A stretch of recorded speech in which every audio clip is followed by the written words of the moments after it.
And we're back. How's it going there, Matt? Hey, doing good, Dan. How about you? Cool. How cool was that super blood wolf moon last night? Super Blood Wolf Moon. Ow! It was awesome. So thanks for calling me and reminding me. For our listeners, Dan called me late Sunday night. We just had some friends over, and he goes, "Hey, are you looking at the moon?" And it was neat. I'm up in Edmonton. He's down in Los Angeles, and because I'm pretty much straight north of him. Maybe a little bit to the east, we were looking at the same thing. So, when the eclipse happened, it was happening at the exact same time. So that was kind of neat to watch it. We watched it together. Yeah, it was really cool. You could actually see the shadow starting to pass over the moon, and it really did turn a tinge of red. So one of the cool things is I have the Griffith Observatory really close to me here, which is Oh, kind of a yeah. famous Los Angeles observatory. And because of that, everywhere around me, we don't have streetlights really. In fact, most of unincorporated Los Angeles doesn't have streetlights. Cool. So I could see, Orion, I could see the blood moon. Everything was really, really intense, and it was quite a show.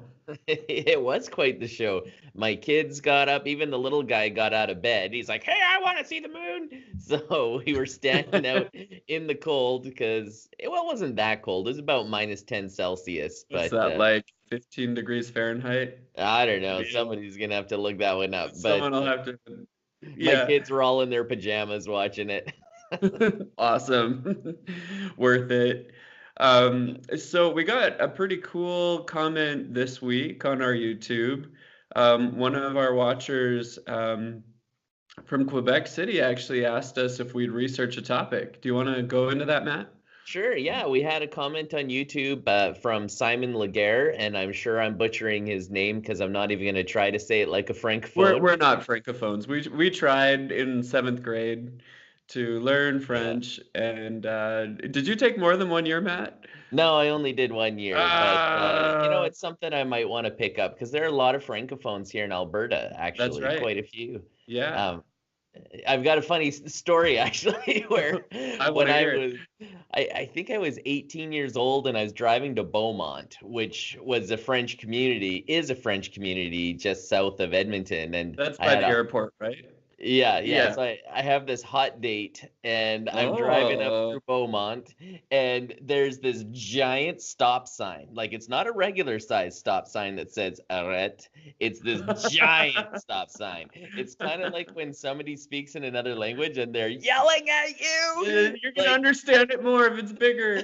like getting louder is better. And so, anyways, this big giant stop sign. And I don't know if it was the fact that the stop sign was just so big that my distracted mind didn't register it as if it was a stop sign, but I went right through You went it. right through the arrest sign. Yeah, I was young and it was a hot date and giant stop sign. So, anyways, Okay. let's get into this. So, Simon brought up a really cool article from Wired Magazine, and it's all about Facebook's 10-year challenge. So, have you seen the 10-year challenge? Did it show up in your Facebook Words. feed? Yeah, everyone's posting pictures from 10 years ago, and I just don't have the heart to tell them that they do look 10 years older. That sounds, yes, you're getting older. We Not can see only have it. styles changed, but you look older. Yeah. So, yeah, I've seen it too. Did you do it? Did you do the 10-year challenge? No, we should do it on our Instagram, though. What do you think after this? Let's do a 10 years Yeah, challenge. especially after we get into some of the questions about it. But yeah, let's do it. I'm not afraid to do it. All right, I dare you. Tonight, let's post. All right. So Kate O'Neill on Wired, when the Facebook challenge came out, she tweeted this. She says, "Me, 10 years ago, probably would have played along with the profile picture aging meme going around on Facebook and Instagram. Me now ponders how all this data could be mined to train facial recognition." Hmm. So she tweeted that out and it started getting retweeted and people started commenting. And some people were like, well, what's the harm of this? This is all public information. You could go to somebody's Facebook feed, and I believe profile pictures are available to anybody, no matter what your security setting is on Facebook. So they're like, it's already in the public, so what's the harm? And her point was, Well, if you're doing a study and you could mine this information, you could look for timestamps, and you could go and do this and then study how people age in 10 years.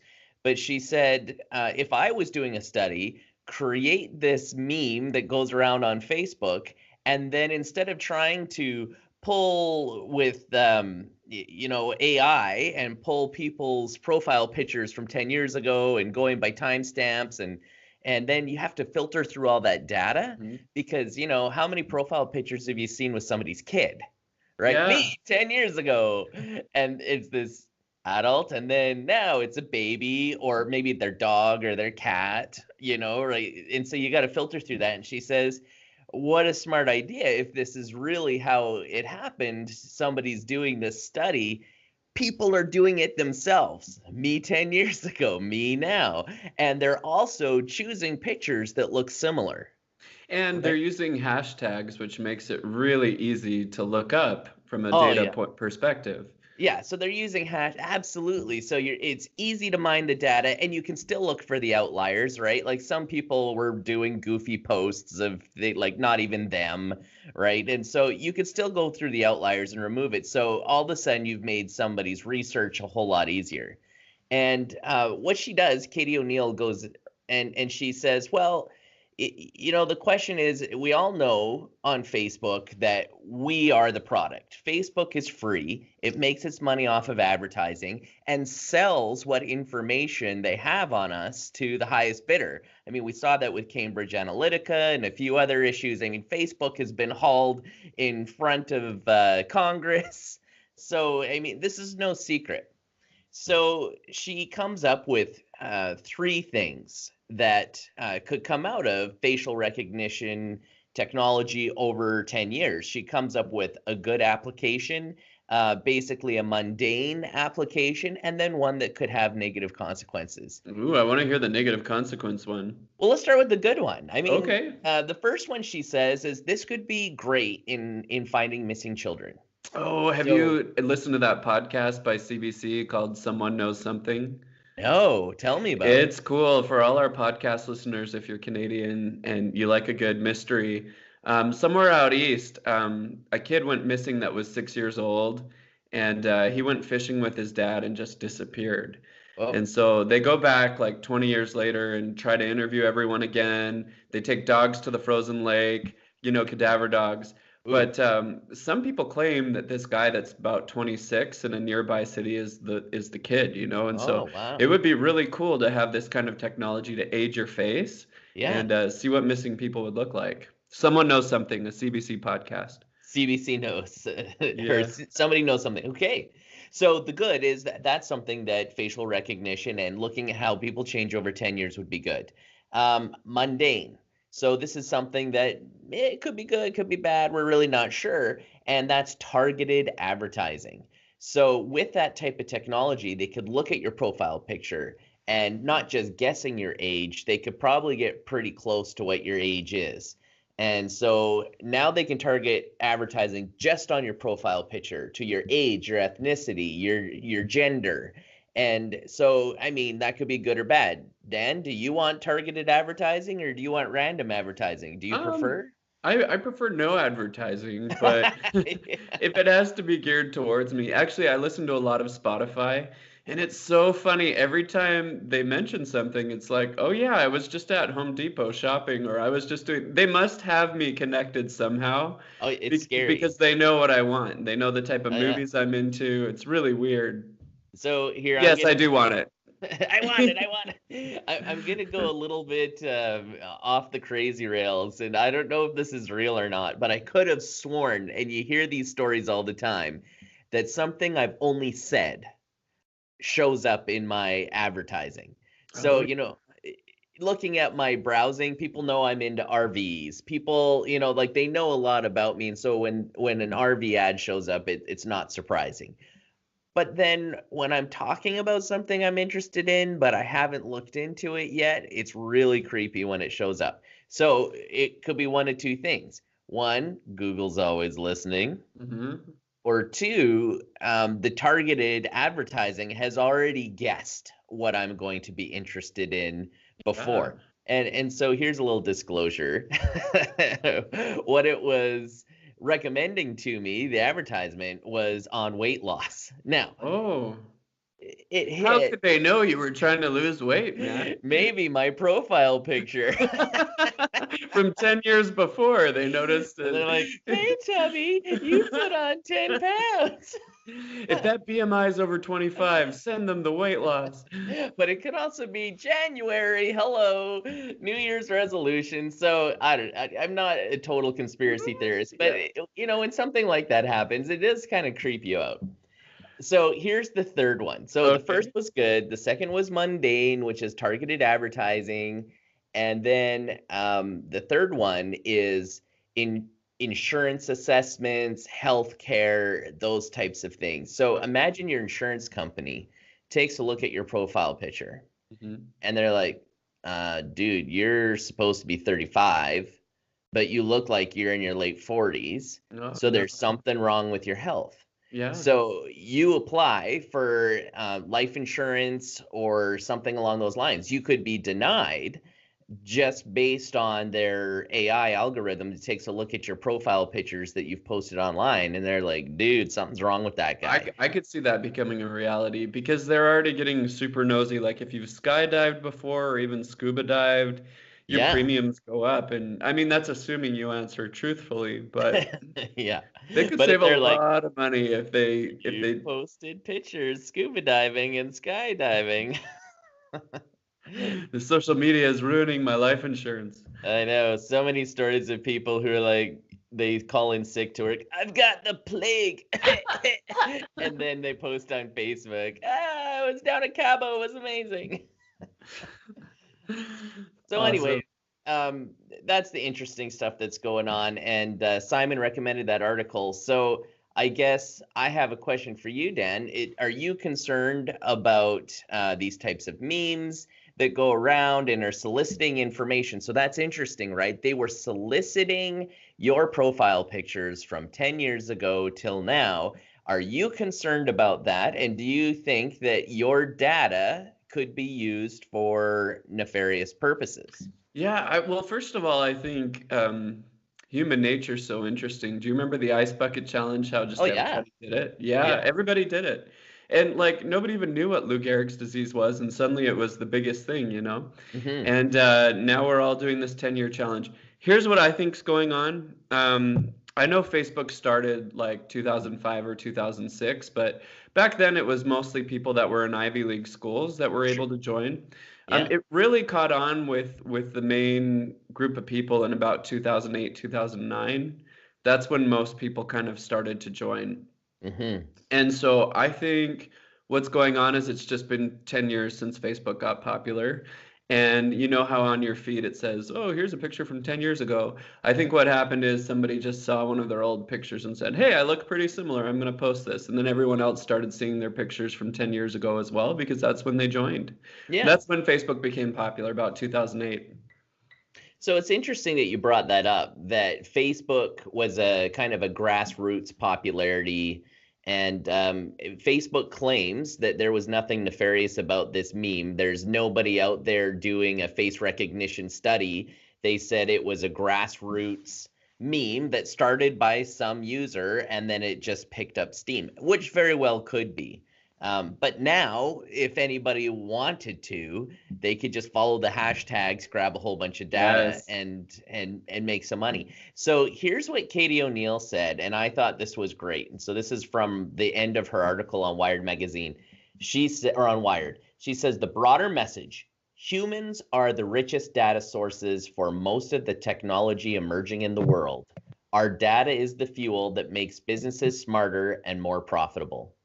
So I guess that just comes down to, if you're not paying for it, you're the commodity. You're the commodity. And I just saw an article this week on Slashdot about how data scientists are one of the highest paid computer people in the Hmm. workforce, and it's just getting their salary is just getting higher. I mean, last year they were one of the highest paid. So if you're Yeah. thinking about what career to do and you don't want a lot of student loans and you only want to go to school for 4 years, data scientist. and you want to make almost as much money As as an whoever. anesthesiologist. Yeah, probably more. Yeah, it's Yeah. fascinating. I saw the exact same article. Funny, you and I both clicked on it. Suckers for that clickbait. Yeah, but we did not bring it up in our podcast. Well, I guess we did now, We but I just mean, did. it's technically not one of our topics. So So I want to know about Huawei and Meng Wanzhou. What's going on with her in Canada? yeah, so interestingly, talking about popular clickbait, this actually happens to be one of the most watched topics on our YouTube channel. It happens to be Huawei and Meng Wanzhou and what's happening with Canada. So here's a quick update. So for our listeners that may not be as familiar with the story, I'm just going to go through some of the history and then what's happened in the last week. So Meng Wanzhou is the CFO of Huawei, and she was arrested in British Columbia back in December at the request of the United States for violating sanctions against Iran. So that was the charges. After she was arrested and then went to court and posted bail, China responded by arresting 2 Canadians. One is a Yes. former diplomat that is was currently working for a nonprofit group looking at human rights violations in China. So obviously he was on a watch list. And the other one was a specialist in making bridges to, and what I mean by bridges is um, opening relations with North Korea. And he was also working with opening relations in China. And so he was all about bringing people together. So both those people got arrested for, quote, security reasons. And then shortly after those 2 high-profile Canadians were arrested for security reasons, then there was another Canadian who had already been charged and sentenced to 15 years for drug trafficking in Mm. China. And he was appealing his 15-year sentence. And bad timing for this guy. China comes in, and instead of keeping the original sentence or lessening it, they sentenced him to death. So he's suddenly on death row.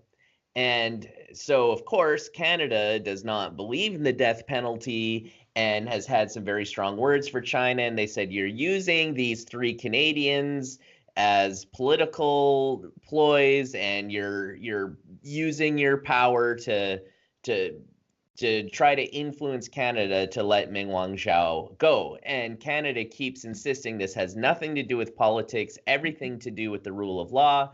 And when there is a request for extradition, we have to follow the law. So anyways, the spat, that's where it is. So what's happened in the last week? Well, very high profile Chinese diplomats have been threatening Canada. Oh And no. when I say threatening, I mean this is pretty extreme. And remember, we're pretty polite people up here, and it's Hmm. shocking when we get comments like this. So I'm gonna butcher these names, I'm sure of it. But Hua Chongying is the Chinese Foreign Ministry spokeswoman. So she speaks for the Chinese Foreign Ministry, and she basically called Justin Trudeau a laughing stock and irresponsible. Like she's doing personal attacks on the Prime Minister of Canada. Oh. And then on top of that, she says, we're not afraid of Canada. You can only count the number of allies you have on one hand or on 2 hands. She says you have no more than 10. So she's basically trying to belittle Canada, and we're not afraid of what you're trying to do out there. And so we all sort of read that in the news, and we're like, wow, that's kind of surprising and kind of strong worded just because we arrested somebody who's breaking international sanctions, but okay. Well, then within days of those strong words, the Chinese ambassador to Canada, his name is Liu She. Once again, I'm sure I butchered his name. I apologize for that. He warned, and this has to do with Canada looking at Huawei installing 5G technology in Canada. And we haven't, like the United States or other countries like Australia, said, no, we're investigating it. And he basically said there will be severe repercussions if Canada bans Huawei. Now, are you talking their 5G network or are you talking Yes, their cell phones? their 5G network. So he Wow. basically says if we ban Huawei, then there will be severe repercussions. And this is the ambassador from China to Canada. So this is probably one of the biggest authorities on it, directly threatening without specifics, but it's pretty leering, right? Mm-hmm. All for a company. And Well, so, it's just weird to me because Canada has so many people from China in it. yes. I mean, it's really a mosaic, and there's so much of that culture there. It's weird that they're threatening a country with so much of their own people, right? Well, it's interesting that you brought that up because the very next thing he did is he accused Canada of white supremacy. Oh. Yeah, so here we have this cultural mosaic. We tend to be the most open and welcoming country that I know of in the world. Now I'm Mm. biased because I live here. And then he calls us white supremacists. So, Wow. that's kind of shocking. So a lot of Canadians were taken back by that. Like, what is this guy doing? This is extreme. We're just concerned about some technology. We're investigating it. We haven't banned it. And now you're threatening us if we don't go with your technology. Like, that instantly has turned so many Canadians against Huawei. Yeah. People who probably hadn't even heard the name of the company until Meng Wanzhou was arrested. Mm-hmm. So then, just last week, I believe it was Friday, 140 former diplomats, scholars, and scientists from around the world threw their support behind Canada and sent an open letter to President Xi Jinping. And they called China's actions with the arrests and with the threats as extremely concerning. Yeah. Um, so, anyways, then this morning, the Chinese Foreign Ministry spokesperson Huan Qingyang spoke up again. And she's once again yelling at Canada about abusing the extradition system. She does actually name the United States in this as well. So Canada's been taking the brunt of this. I think China's afraid to name the United States while they're in these trade negotiations. But she did say, as a threat to the United States, she said China will respond to U.S. actions. And that was in regards to a January 30th deadline that the United States has to submit their extradition papers to Canada. So, a lot of news, a lot of saber rattling, and a lot of offended Canadians. Yeah.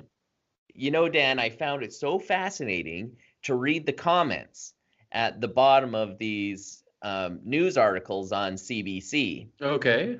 So what's fascinating about it is, how we talked about bots and Mm-hmm. people pretending to be Canadians and posting pro-Russia comments back when the Novichok poisoning was going on, and we've seen similar things even on our own blogs. This is actually the top rated comments on CBC, and so the most liked. And I find this fascinating, and I think China's sabers rattling has pushed them the wrong direction. Quote, I wanted to give Huawei the benefit of the doubt that they are not beholden to the Chinese government. But along comes China today, threatening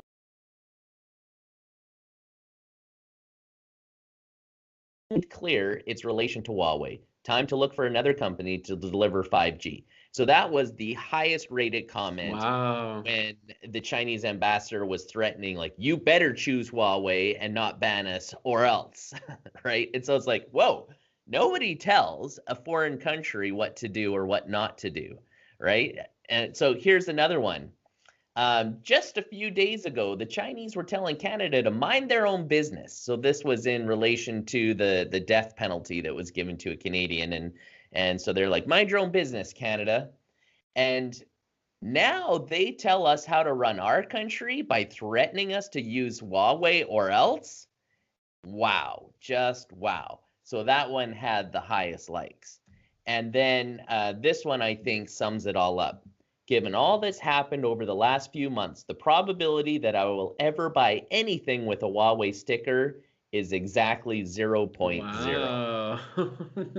That's pretty low. That's very low. So it really looks to me like this has backfired on China, right? I mean, before this, Dan, you and I, we were talking all about Huawei. We love their phones, the I like their P20. phones. Yeah, they're Yeah, they're cool. They're amazing phones. Their 5G technology is top notch. They really are that amazing. But with all this saber rattling and Mhm. threatening, any concerns about their ties to the Chinese government and the Chinese government asking them to spy on whoever's using this technology, it has just magnified the concern. It's gone from most people saying, oh, come on, stop being ridiculous. You're being ridiculous. This is a company that's going to act in its best interest for the almighty dollar. Now people are saying, whoa, like this is pretty extreme, to the point where people are saying there's a 0.0% chance that I'm going to buy anything with the Huawei sticker on it. So Oh, crazy. it's surprising. And Huawei is a big company here in Canada. I personally know somebody who works for them, mostly in the telecom industry and setting up 4G and now in the future 5G. So yeah, what are your thoughts, Dan? Do you think that China's gone too far? Yes. Do you think that they've ruined people's opinions in the United States? Yeah, I think you always catch more bees with honey than vinegar, like I don't know why they were so angry, and that's really not how you win over the West. You got to have a little No. more class and style than that. Yeah, threats. Nobody reacts well to threats. Like, Oh, okay. Sure, we'll go with you oh, now. I'm scared now. I may be a smaller country than you. Actually, geographically, we're We're larger. bigger. But still. Okay, Dan, let's change gears. Okay. Tell me all about your iPhone. What iPhone you got? Yeah, so I brought this up before. I have the iPhone SE. It's my favorite. Here it is on YouTube. But it's back in stores and it's discounted for a short period of time.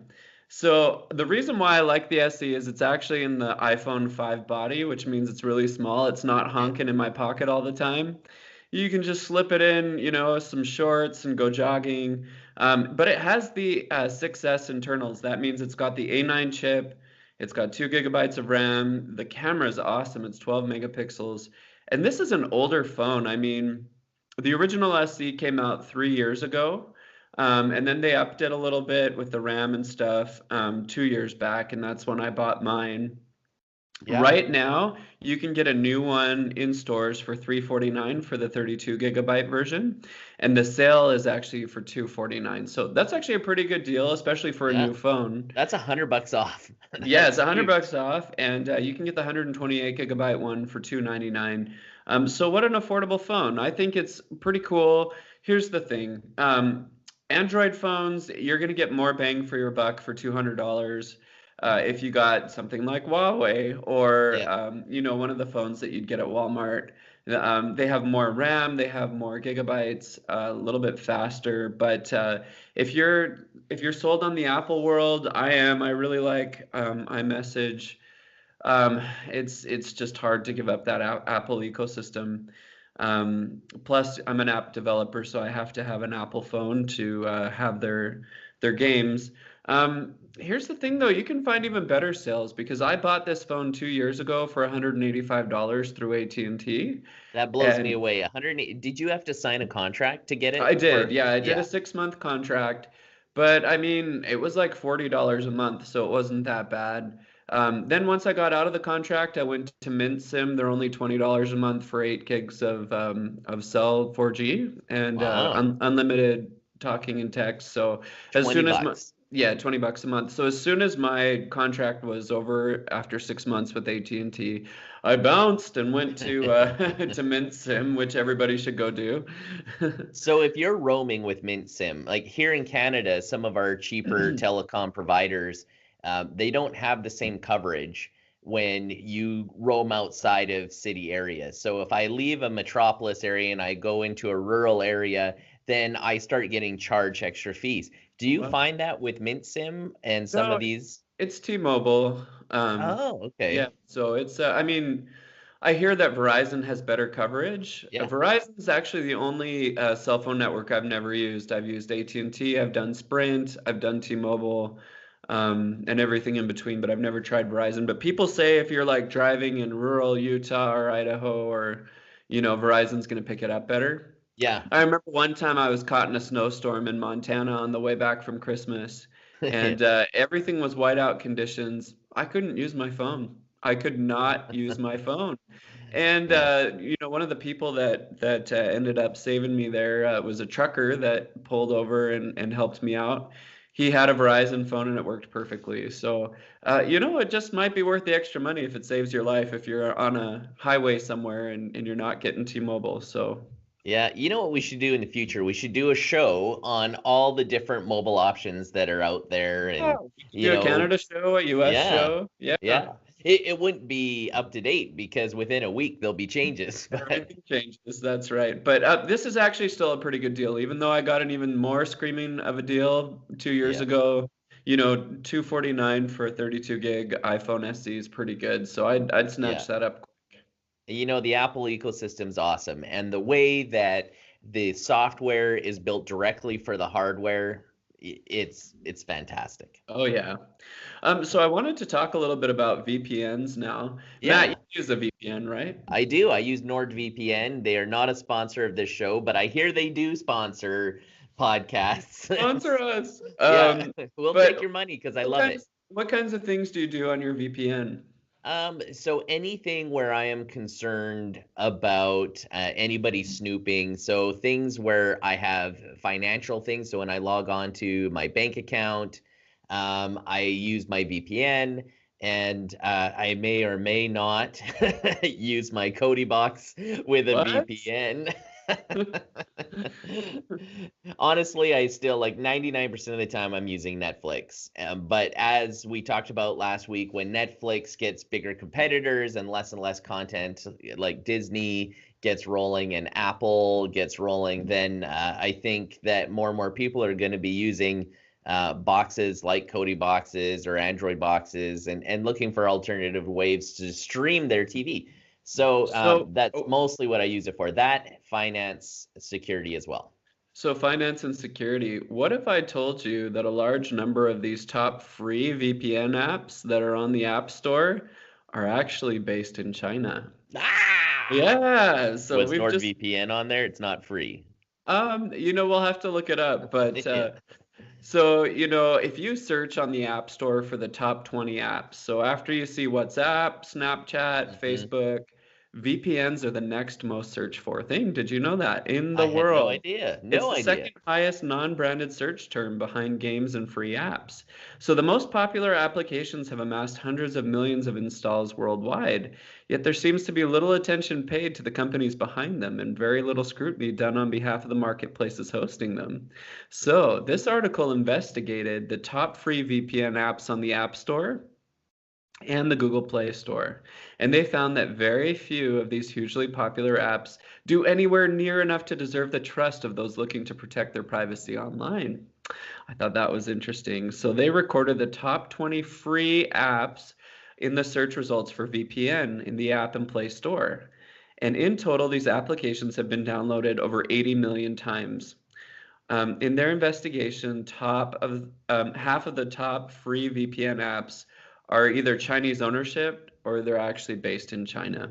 Wow. So this is really interesting because China has actually aggressively clamped down on their VPN services in recent years, and they maintain an iron grip on the internet with its borders. So it's just interesting that a country that's so against VPN has so many of them. And so this begs the question, is it really secure? You Yeah. said that you use it for banking, but you might just be giving certain Yeah, you'd be people in giving them foreign access to countries your banking access to information. your banking information. Well, I think that's why you really need to research your VPN provider. I did do quite a bit of research into NordVPN. I know the big ones are at least Nord is, I think it's located in Norway, actually. Okay. So, yeah, definitely do your research, read the reviews. But to me, once again, we said this earlier, if you're not paying for something, you're the commodity. So if you're using a free VPN, you're the commodity, right? Or a cheap VPN too, Yeah, right? Like they how much are you want your paying? info. How much are you paying for yours? I think I paid $100 for a year, something like that. Okay, so like $10 a month. Yeah, Sounds so legit. not totally cheap, but like for VPN standards, it was probably about average on the top 4 or 5 of them. And also, I could use the VPN so that I could look like I'm from the United States, and I could stream all the American content on Netflix, Hulu, all those things that we don't get up here. Right. So that was another reason why I did it. But still, we should be really careful, especially since it's the sensitive stuff that I'm funneling through that VPN. Absolutely. Find out where your VPN's being routed Yeah. from and who owns it. And if you have any interesting stories about using a VPN and then finding out that it wasn't what you thought it was, please give us a link in our comments section. So I just wanted to talk a little bit more about China and apps. Did you know that it drove 40% of mobile app spending and nearly half of all of the downloads in 2018? That's crazy, Wow. right? Yeah. Yeah. So And even are half though those downloads VPNs? they might be, actually they might be, Yeah. yeah, because they probably really want a VPN in China to get out of that Great Wall of China. Well, that was Um, actually the point I was going to make. Maybe that's the reason why it's one of the most searched things, because if you live in a country that will be blocking your internet searches, that's how you get on the internet. That's how you get to look at things that you probably aren't allowed to watch in your country. So I would think a lot of those users are probably in China or similar countries. yeah, good point. So even though China may be slowing on iPhone sales worldwide, the Chinese people are just driving Apple's App Store like crazy. Wow. And this is true because with my own games that I have on the App Store, 50% of it is being downloaded by China, which I thought was interesting because one of my games is a word game and it's English, Yeah. but they love to download it over there, so that's awesome. Yeah. So China accounted for nearly 50% of all app downloads in 2018, pushing the total download count to reach 194 billion, which Whoa. is insane. That is And crazy. then it says here that the Google Play Store is actually not available in China. Did you know that? Actually, I did. I did know that because Google was in China and they originally had a deal with the Chinese government. And then one of the original founders of Google actually pulled himself out of China, and it ruffled quite a few feathers. Yes, So, I remember that. yeah. But I didn't realize, I mean, this is a lot of money that Google Play is missing out on because this is Mhm. billions of app downloads. And so that begs the question, what are all these Android users downloading from? And the answer is, I think, the Tencent App Store. Yes, there's probably quite a few app stores, especially ones catered directly towards the Chinese market. And I would also expect that with a good VPN, you can also install Yes. the Android App Store on your phone. Yes. Yeah. One more thing I wanted to mention is China's Tencent. It actually owns stake in several startup companies and games, including last year's sleeper hits PUBG and Fortnite. So Oh, interesting. wow. Yeah, Yeah. making money. Yeah, it's just been enlightening watching this, and I think this really drives home that when you download something on the App Store, you know where it's coming from and Hmm. what it's recording about you. Well, and as an app developer, does that make you think differently about the apps you're developing? And are you looking and realizing that half of your market is in China? Yeah, maybe I'll do something a little bit less English and a little bit more, Generic? graphically generic. Yeah. Exactly. Yeah, my next game, it's gonna be a card game. It's coming out probably in May. Sweet. Yeah. Well, you could be the first advertiser on our show. Yeah, come download my app. All right. Well, I'm going to go quickly through the next two stories. The first one is, have you heard about Tesla increasing the cost to use their superchargers? Yeah, I don't even want to buy a Tesla anymore. It sounds like it's more expensive than gasoline, right? Yeah, that's actually, somebody went and crunched the numbers. So Tesla just a couple days ago announced 30% increase to the cost of using their Dang. superchargers. Now, I believe that many people who bought the original Teslas, the Model S and a few of the other ones, have unlimited free charging. So this wouldn't apply to them. It's to people who go and use the chargers. But it increased from 23 cents per kilowatt hour to 31 cents per kilowatt hour. And somebody did the math and realized that that comes out to $36 to fully Jeez. charge your battery on one of these bigger packs. That's how So much it costs to fill up a car. yeah, so that's kind of the point. And now a lot of the customers were getting upset, and within hours of this announcement, Tesla says, well, we've been listening to our customer base, and they dropped it down from 31 cents per kilowatt hour to an average of 28 cents per kilowatt hour.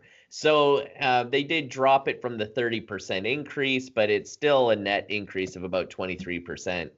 So buying a Tesla, it's always been this luxury item. Yeah. I mean, we're still waiting on that affordable Model 3, but you're not joking. Like, everybody knows what they're getting into when they pay all this money for a Tesla. But at least you could say I'm saving money because I'm plugging into electricity. And Tesla, even on their website, say you're going to save $5,000 to $10,000 on gasoline just using electricity. Not if you're paying $35 every time you fill it up. Nope, not if you're. So, anyways, we'll wait and see how that goes. Jeez Louise. So But yeah, you could always put solar panels on your house and then, power it that way. yeah, a lot of people are doing that. I mean, Tesla has these really cool looking solar panel roof Yeah. shingles, and they look amazing. They're beautiful, just like just about everything that Tesla does, but they're not mass market available.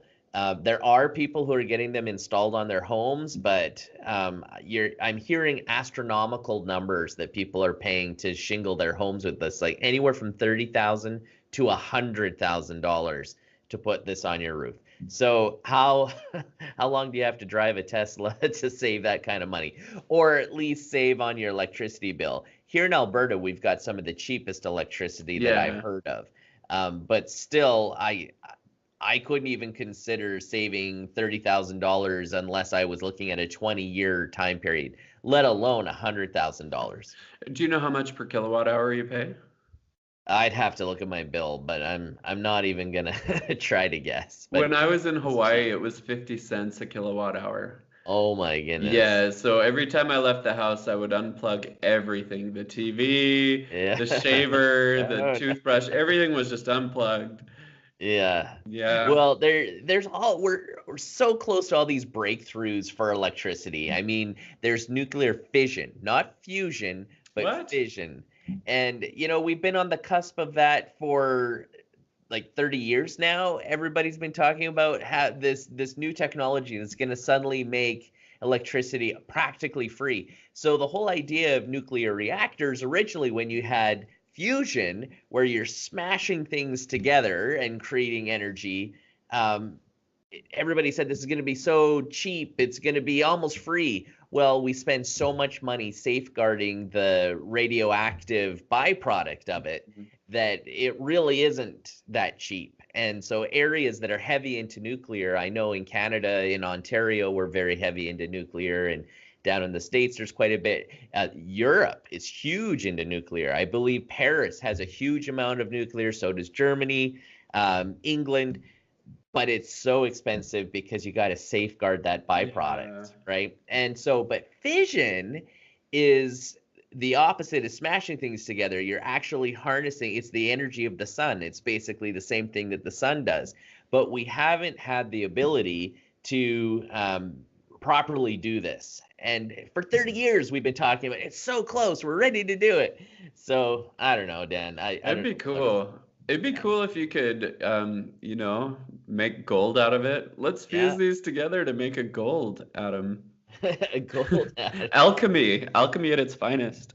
Well, apparently nuclear fission, and I wasn't planning on talking about this, so my stats are probably terrible, but I believe it was the University of Utah back in the 90s claimed to have done it and then made it replicatable. Hmm. And then it turned out that there were some flaws in the paper and nobody was able to replicate it. So, anyways, until then, solar, wind, tidal, all of these renewable resources are things that we can use, and we'll see how that goes. Cheaper than $35 every time you fill up your Tesla. Yes. All right, let's get into leaks. This podcast is Okay. getting long. So, it's all about the S10 this week, Dan. All Do you know right. why? Because you have an S9 and you're excited for the S10? Yes, I really want this S10, but because I spent almost $1,000 on my S9, Oh. I got $300 from handing in an old phone and clawbacks, and I signed a contract, blah blah blah. I didn't spend 1,000, but it was still a really expensive phone. So on February 20th, that is when the S10 is going to be officially unveiled, and I believe at the same event they're going to do the folded Samsung phone and Yes, really that'll show be what it looks cool. like. I can't I wait to believe report so. on that. Yeah. Yeah. So here's the leaks. We've had quite a few leaks this week. So the first one, Evan Blass posted an S10 leak on Twitter. And this one's interesting. So it's a case manufacturer that tends to be where some of the most reliable leaks come from is these case manufacturers. They start building advertising for their cases, and that gets out into the wild. So Evan Blass showed a picture of three phones, the S10e. So they call it the S10e, the S10, and the S10 Plus, and it confirmed everything we already knew about it. So it showed the Infinity O screens. It showed that the 6.4 inch had a dual facing Infinity O screen Cool. for the cameras. It showed the triple cameras on the back of the 6.1 inch and the 6.4 inch. And it showed a dual camera on the back of the cheapest version, which is the S10e. It also showed that the two bigger phones continue to have the curve. So they call that the infinity screen on the S8 and S9, which I think is absolutely beautiful. Oh, yeah. Although functionally it has caused me some grief. If I'm trying to touch something on the edge of my screen, it doesn't always register properly, but that's minor. It's beautiful. So the bigger phones, the 6.1 inch and the 6.4 inch, both have that beautiful infinity screen. But the cheap one, the 10e, is a flat screen. Oh, okay. Yeah, so that shows in the link or in the leak. None of the three phones show a fingerprint sensor on the back, so that's good news. Oh, that's going to be in the screen. That's right, and not just an in-screen fingerprint sensor like we're seeing on OnePlus and Huawei and Oppo and a few of the other ones that have released it. It's going to be a sonic one. So instead of taking a picture of your finger, it's going to send like sound up, and it's going to go and test like how deep the ridges are on your fingerprints. Holy cow. You know how Apple's got the 3D face print for your face? Yeah. That's great. Well, they're 3D face printing your finger. So, a lot more difficult to trick it. Cool. Yeah, so and get this, all three have headphone jacks on the bottom. No way, really? Yeah, Samsung. Oh, that's a big surprise. If this leak is real, they are not getting rid of the headphone jack, which I think is awesome because I spent a lot of money on some Bose headphones. Yeah. You're welcome, Bose. But I love the Bose headphones, and so that's great. So another leak, two leaks actually came from Ice Universe, also another famous leaker when it comes to phones in the Android world. And Ice Universe posted the first real life photo of the S10. Cool. And, of course it's blurry and there's this big sticker on it, but it looks like somebody actually got their hands on an S10, took a picture, and it's the S10 Plus because you can clearly see the dual front-facing selfie cameras in the Infinity O screen. Cool. Yeah, so it looks pretty cool. And then the second leak he showed, it was a 25-second teaser that somehow he acquired from Samsung. So I don't know where he gets all this stuff from Samsung. Must have somebody on the inside. And this one talks about the battery boost. Basically, all three versions of the phone are getting an extra 500 milliamp hour battery increases from the S9. Yes. And so the biggest one is going to have a 4,000 milliamp hour battery, which is the same as what's in the Note 9. So that's exciting. And it also claims in this leak that the supercharging goes from 15 watts to 22.5 watts, which means you're going to be able to charge this giant battery real fast. Cool. So now, will it cost $35 to charge? I don't know. Yeah. And you're going to drive away on your phone. Yeah. So the last leak that I'm going to report on. There were more leaks than this. These are just the cool ones. Came from an Italian blog called Tutto Android, and Cool. it claims to have got the specs and the prices of how much these phones are going to be sold in Italy. So I'll just go through this really quick and then hit some of Sure. the highlights. So the small one, the S10 Lite or S10e, is going to come with 6 gigabytes of RAM. So the Nice. cheapest one, 6 gigs of RAM, 128 gigs of storage for 885 US dollars. Okay. Okay, so that's the cheapest one. That's the one with the flat screen. It's going to have 2 cameras on the back and 1 selfie camera in the Infinity O screen. And it's not going to have an underscreen fingerprint sensor. The rumors say it's actually going to be on the power button, which is Okay. still cool. Yeah. So then the regular S10 is going to come in 2 variants. There's a 6 gigabytes of RAM, 128 gig storage, so same specs as the Lite, but because it's going to come with 3 cameras on the back and the bigger screen, it's 1,056 US dollars. The second version bumps up to 8 gigabytes of RAM, 512 gigabytes of storage. So they skipped the 240 or 250, whatever that is. Yeah, 256. 256. So they skip the 256, go right to 512 gigabytes of storage for $1,340. Holy, where are you guys getting all your money to buy your phones? That's not the most expensive one, Dan. What? Let's go to the S10 Plus. So the S10 Plus has the same specs as the other 3. So the cheapest one comes with the 6 gigabytes of RAM, 128 gigs of storage, and it comes in at just shy of 1,200 US dollars. So 1,192 US dollars. But it's not that much more expensive than the S10, but it goes all the way, get this, to 12 gigabytes of RAM. Jeez. 12 and 1 terabyte of storage. No. That's internal storage, Dan, if this is to be believed. And Samsung, I'm pretty sure, will keep the expandable memory option. And I bet you could put another terabyte on a micro SD card. Cool. So potentially you could have up to 2 terabytes on this phone. That's wild. That's if the micro SD cards can keep up.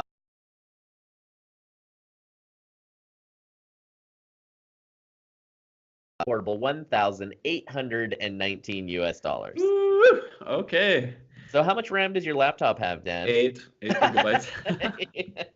This one, And I bought it this 12. year. It's a MacBook Pro. Yeah. 12 gigabytes. 12 gigabytes. That's RAM. crazy.